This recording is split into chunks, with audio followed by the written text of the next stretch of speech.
Hi everyone, welcome to another episode of Aleph Beta Quarantined. I'm your host, Imu Shalev. Rabbi Foreman could not be with us today. Rabbi Foreman is in Israel, trying to get back to America. We're going to figure that out, but hopefully you'll hear Rabbi Foreman back on the next episode. Today we're going to hear a very special interview that I'm doing with Rabbi Rothwachs. He's the rabbi of a prominent synagogue in Teaneck, New Jersey. That's in Bergen County. It's been a very busy week here in Teaneck. On Wednesday night, the Rabbinical Council of Bergen County, a group of rabbinic leaders, agreed to do something quite unprecedented. They shut down all shuls and schools. They closed all restaurants and asked that people not have Shabbos guests or playdates with their kids and effectively self-quarantine. I'm talking today to Rabbi Rothwachs, a member of the RCBC, and a leader in the Teaneck and larger Jewish community. Rabbi Rothwachs, thank you so much for joining us. My pleasure to join you. Thank you for including me. Rabbi Rothwachs, I am a member of your community in Teaneck. I'm a 6-minute walk away from Beth Aaron. Tell me what's going on in our community. Tell me about the last few days. I don't even know where to begin. I think that for all of us, especially as this is evolving and sort of playing out in real time, it's hard to catch my breath. I know that I have been operating on adrenaline now for several days. Shabbos was a very difficult day because everything came to sort of a halt.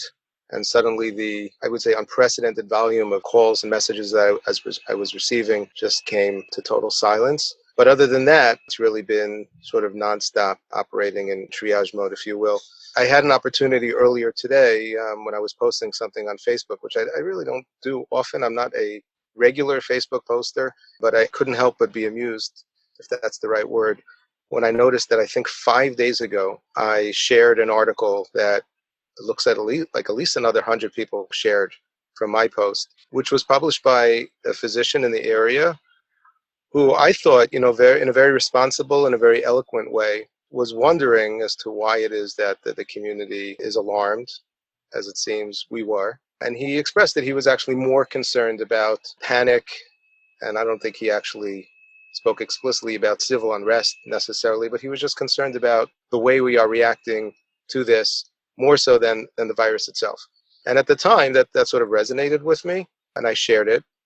And like I said, based on the response that I got, both in terms of the comments and those who shared afterwards, my sense was, and I think this was Wednesday, maybe Tuesday, that's pretty much where everybody was at the time.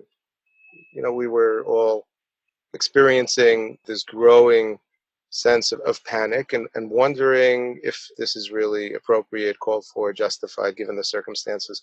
I think it was 24 hours later that I, together with all of my colleagues and many other leaders in the community, moved to essentially shut down our community, which was completely unprecedented. And it didn't occur to me until earlier this morning that there was a span of maybe 24 hours between that post and that action. And I was tempted to actually remove the post today and just sort of strike it from the record. But I decided not to, because I don't know if anybody's ever going to be studying this, and don't presume that my Facebook page will ever be the subject of some great historical review.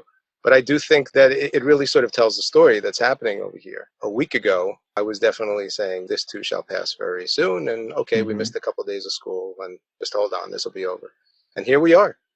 Not sure where we're going to be tomorrow. So lay out the events for us, for those of us. I'm in your community, so I know very well what's going on here, but we have thousands of listeners all over the world.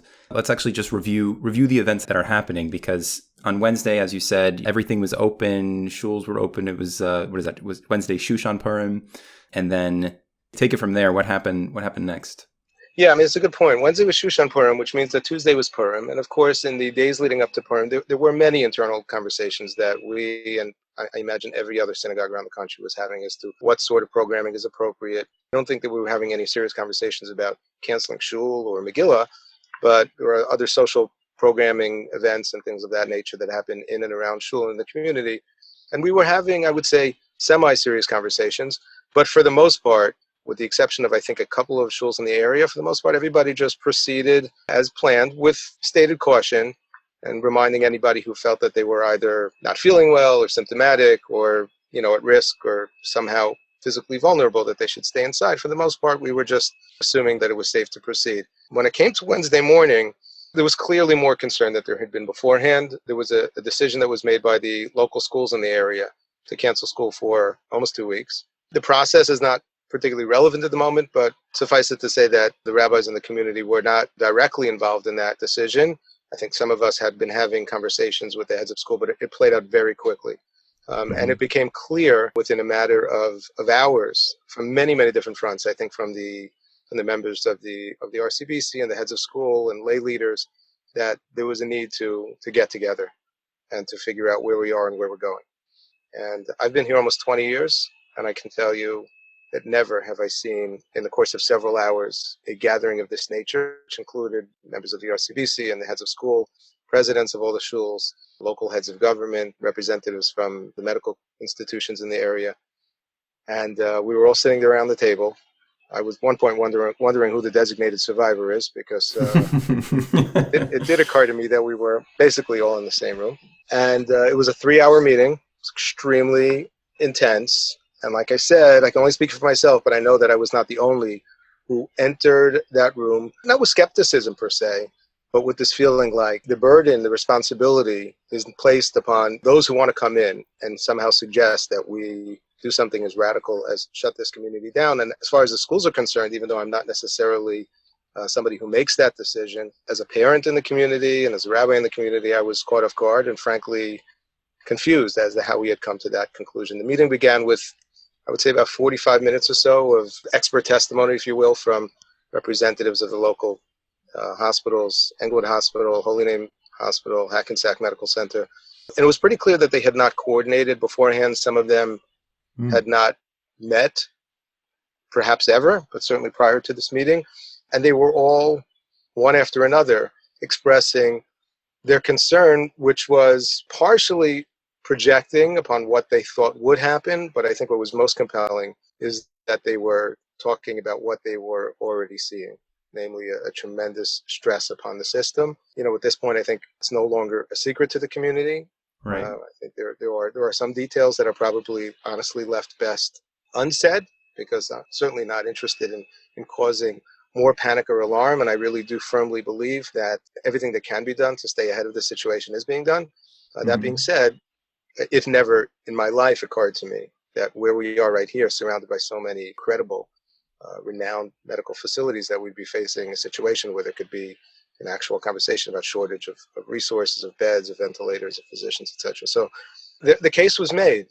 And I don't want to oversimplify things, but I think it's fair to say that at that point, there wasn't really much to discuss. I mean, there was a process. The rabbis did leave the room for about 45 minutes. And like I said, and really it was just unprecedented in terms of there's really a myriad of different issues that needed to be discussed within that short period of time, and being able in very, very short time to sort of roll out a message before it would hit the streets, which of course we couldn't do, because although there was a letter that was penned overnight and released early morning, there were obviously many leaks from within that room, which is fine. It's understandable. But as you know, when it comes to matters of life and death, and even if we're talking about a doubt, the Jewish law is very decisive in that regard. I guess what made this a little difficult for all of us to process was what that actually meant in this case. I think most of us rabbis are familiar and well-equipped and experienced enough to be able to look at somebody in the face who's hesitating whether to call 911 or to get in the car and go to the doctor or a hospital on Shabbos, to say, listen, this is what you need to do.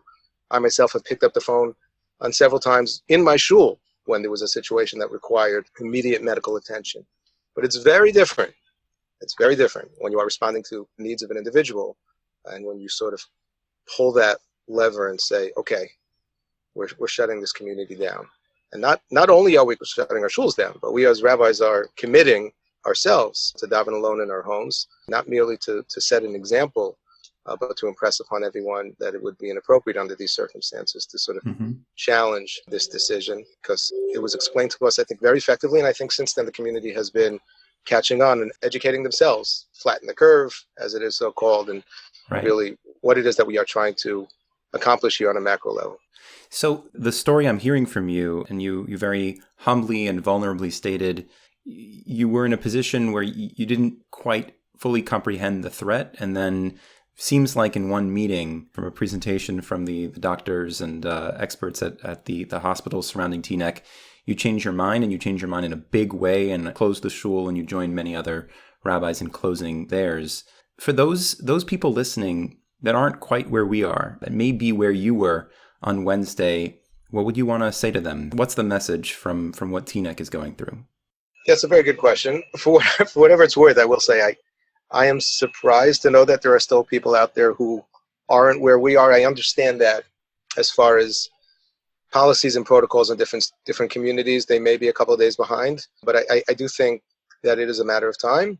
Maybe I'm naive, perhaps I am, but I do think that what we experienced and maybe other communities were not as fortunate was to have a very organized effort on the part of members of the medical community who assembled without a moment's notice to meet with us, were able to deliver a very, very clear message in which there wasn't merely a consensus, and they were literally speaking the peh echad. They were speaking from different places. I mean, there were individuals who have experiences infectious diseases. There were those who work in the intensive care units in these various hospitals, pulmonologists, some of them including members who are very well respected in the community, and some faces and names that we had never met before. At the end of the day, I don't presume to be qualified in any way whatsoever to know what is and what is not factual, what is happening here. I had a conversation with a member of my community on Erev Shabbos who was deeply distraught over the fact that we were essentially saying that you may not have a minyan. Forget the fact that the shul was closed, but he had wanted to have participate in a minyan outside.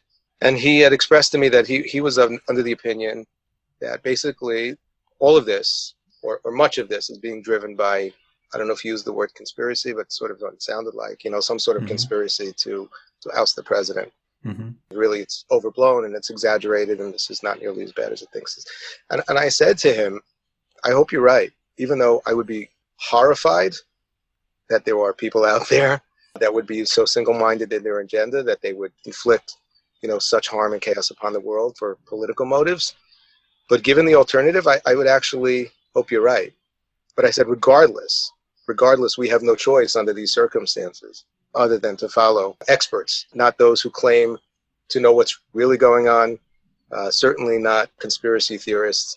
And God help us all if we, as rational, thinking, responsible individuals, leaders, rabbis, poskim, say we know better than the doctors. And like I said, there really was no dissent among the rabbis. There were some discussions on some of the details and how best to execute, and whether there was any room for nuance here, whether we could allow certain types of events and gatherings. But fundamentally, like I said, even though the circumstances are completely unprecedented, it was pretty clear what needed to happen.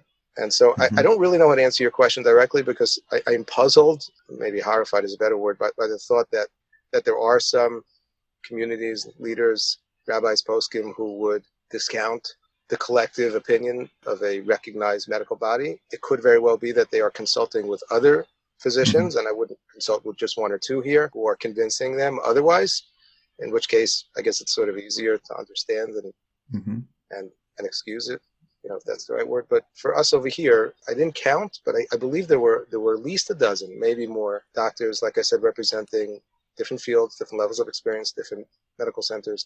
And it was not merely projection. They were saying, here's what we are seeing now, and we are very afraid about what's going to be tomorrow, and we need your help, and we can't do this without you.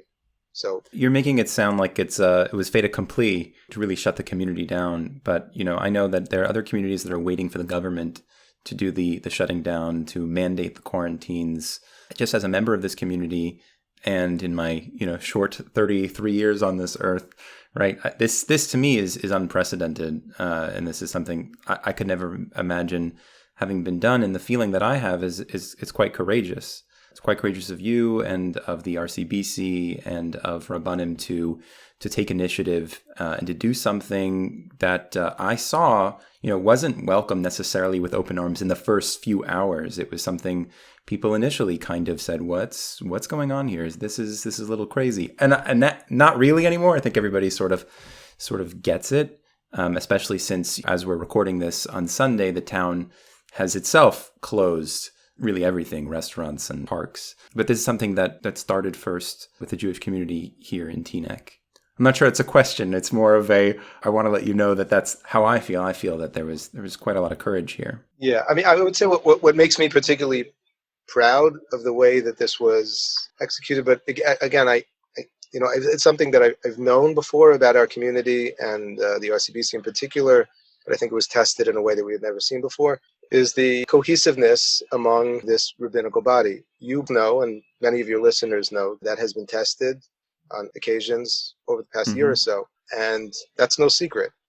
But at the end of the day, I'm not saying we're unique. I'm not saying we're better than or different than, but it is quite remarkable that you have, I don't know the number, 25, 30 rabbis representing a spectrum, a spectrum within our community, spanning different shuls, types of shuls. And we were able to come together. At the end of the day, we are fundamentally on the page about virtually everything, even those things that we disagree about. So that's amazing. It was very reassuring to see that there was complete buy-in on every end. And I imagine that other communities are not, at the moment, are not necessarily as fortunate. Maybe there's a greater degree of diversity. And that's a challenge. That's a challenge. And it's probably confusing for a lot of the members of the community, frankly. I feel bad for communities that have to decide whether I'm going to listen to this rabbi or that rabbi. But I can only speak for here. Like I said, I'm proud that we were able to sort of work through this very quickly. I'm proud too. Proud to live here. Let me ask you about, as a shul rav, you're sort of the epicenter of a lot of different individual stories and different people who are struggling now. What are some stories you might consider sharing with us? Some things that we as members of Klal Yisrael should know, people we shouldn't forget about? Yeah, that's a very good question. So I'll actually tell you that I wear two hats. I'm the rabbi here at Congregation Beth Aaron, and I'm also the director of professional rabbinics at REIT's the Smicha program. And even though we officially shut down the campus at YU already in the beginning of last week, there was a commitment to try to maintain a regular schedule of classes online starting Wednesday. So I have a class that I teach on Fridays to second and third year rabbinic students who are pursuing careers in the pulpit or chinuch and education. It's called Contemporary Issues in the Rabbinate, and we are now the second or third week into a 6-week section on inclusion. We're talking about matters of inclusion within the Jewish community and talking about different populations within our community who may be at risk of feeling excluded. That's part of the curriculum that was set up, back in the summer. So I met with them virtually this past Friday using Zoom, and I asked them, I said, each and every one of you, I want you now to identify a population in our community that is at risk of being forgotten. Again, these are rabbinical students with little or no experience. But it was a great exercise in being able to stop for a moment and to say, okay, I know what I'm experiencing, but who else within our community may be experiencing it differently and may, in some ways, be experiencing a greater degree of stress and anxiety at the moment. The second part of the exercise was then to figure out how we can best message to the entire community without further excluding or making, some of these groups that are most at risk of feeling even further isolated. So I'll just mention a few. We are concerned about people who are suffering financially. Obviously, everything from business owners to people who are paid per hour and have been basically told to stay at home until further notice. People who have seen their retirement funds basically be depleted by 20-25% over the past few weeks.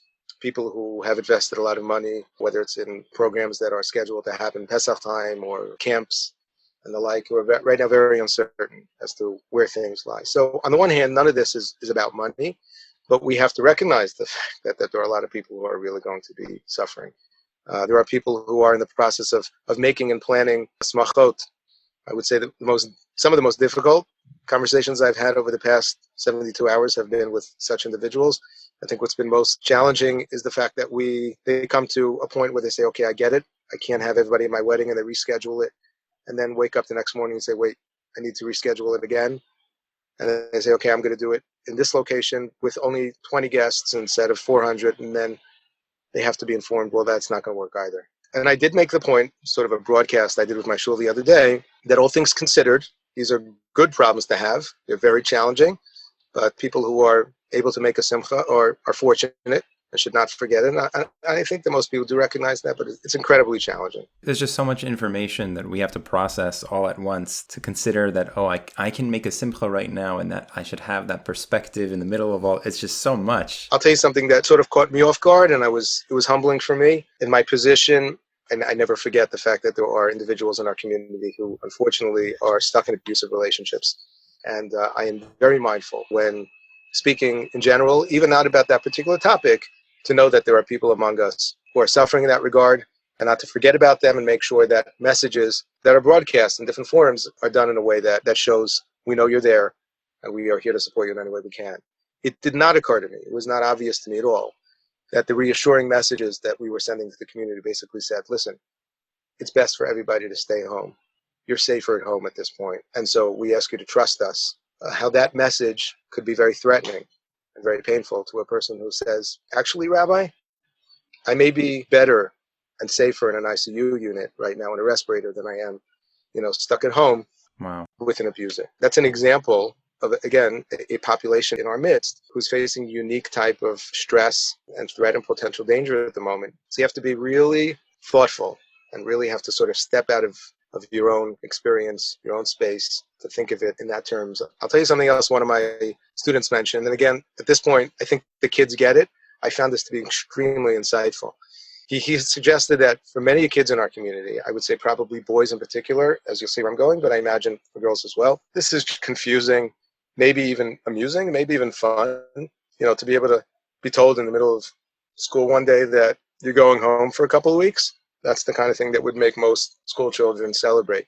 But he had suggested it was probably not until the NBA canceled the rest of the season and the NCAA canceled the tournament that kids really started to process the fact that, oh my gosh, something really big is happening. It happens to be I'm not a big sports fan, but all things considered, the fact that the NBA canceled the rest of the season doesn't make much of a difference to me personally.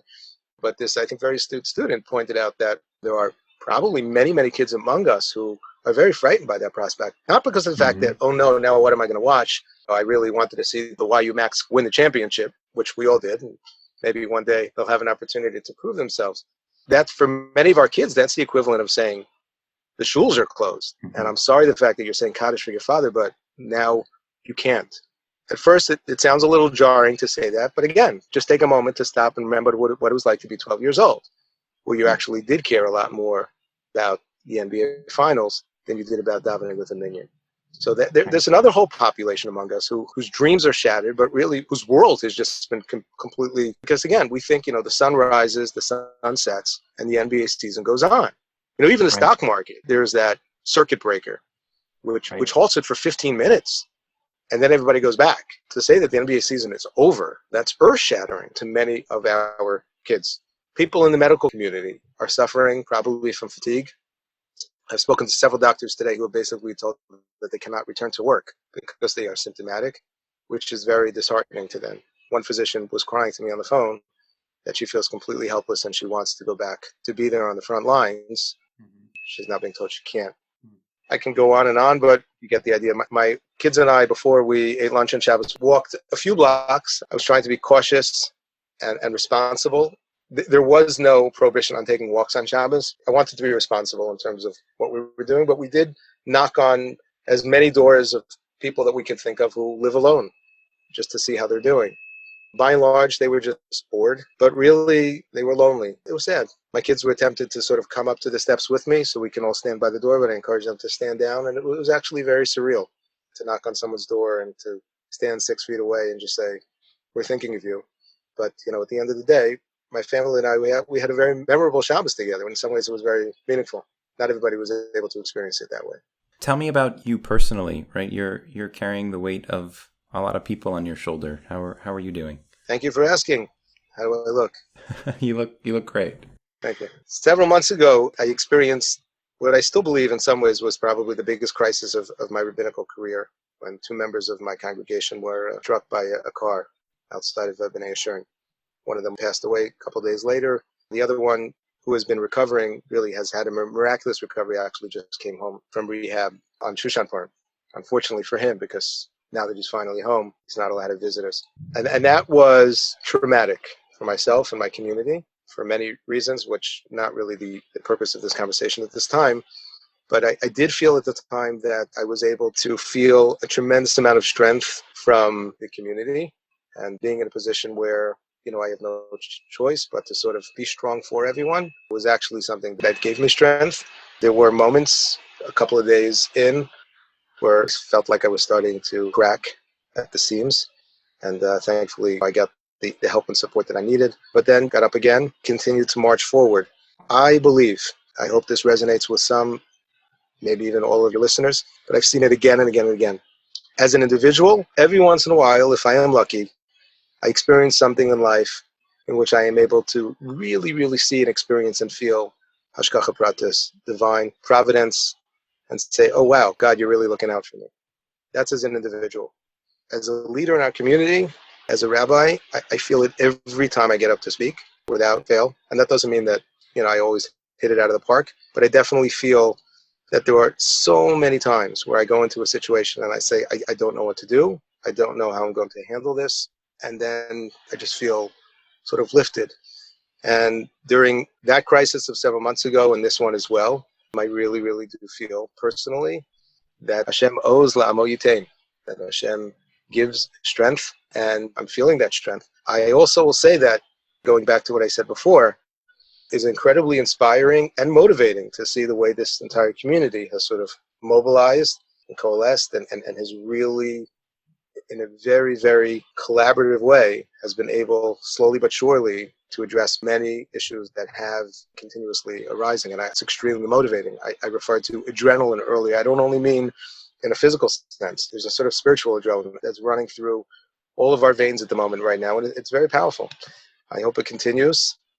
And we continue to be able to sort of weather this storm together. I hope so too. Rabbi Rothwachs, thank you so much for joining us today. I really appreciate you taking the time out. Is there anything left unsaid, anything you want us to know going forward? Thank you. Yeah, well, so I guess I'll say one more thing. So I know that I'm speaking to some people who've never heard me before, so you'll just have to take my word for it. But I am the rabbi who basically tells people that when they say, oh, I know why this is happening, the reason why God is doing this is because I tell people to very politely turn around and walk away. The Talmud is very clear. The period of prophecy, at least for the time being, has ended.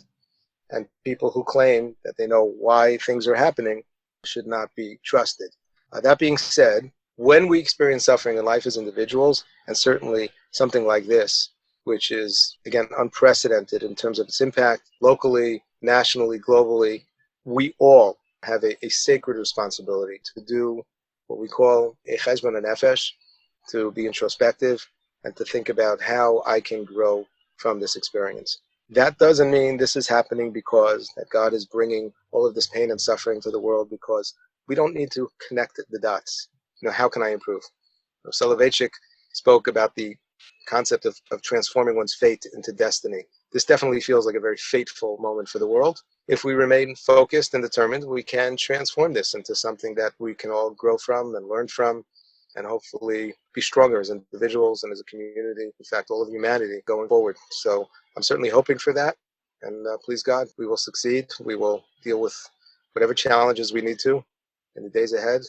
And please God, Hashem ozli amod yitain, Hashem yivarech hasamo v'shalom. Hashem will continue to give us the strength that we need to prevail. Thank you. Amen. Thank you, Rabbi Rothwachs, for joining us. Please continue to do all the great work that you're doing on behalf of our community and the community at large. Thank you, Rabbi Rothwachs.